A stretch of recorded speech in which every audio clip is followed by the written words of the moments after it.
In state news, bipartisan legislation that will impact the lives of thousands of formerly incarcerated Michiganders has made its way to Governor Whitmer's desk.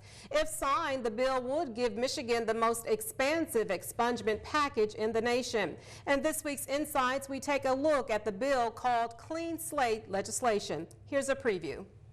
I think it's not well known publicly, but about 30% of adults have some kind of a criminal record. And these, unless these records are sealed by a court order, they just stay out there publicly for landlords and employers to see regardless of how old they are. So we in Michigan have a process where a person can file a petition in court to seal an old criminal record, but it's not a process that is very easy to navigate for people.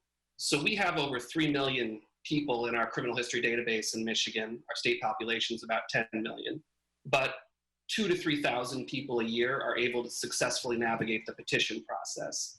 So we have a lot of people who just have criminal records. They haven't gotten into trouble in a very long time, but they continue to live under the weight of that criminal history, and it keeps people out of employment or underemployed, and it also restricts housing options. You have to understand that if a person in society commits a crime and that person then pays their debt to society for that crime, we as a society, we have an obligation to be supportive of that individual, to make sure that that individual has the kind of support they need to be able to provide for themselves and their family. Because if we as a society fail to support them in that transition phase, then we are setting ourselves up for more issues within our community, because people who have criminal histories and are unable to get employed, unable to get housing, unable to access education, unable to access affordable health care, these are individuals that are then locked out of society. And if those individuals then have to re-offend to survive, maybe sell drugs, maybe rob a bank, if they have to do that for survival means,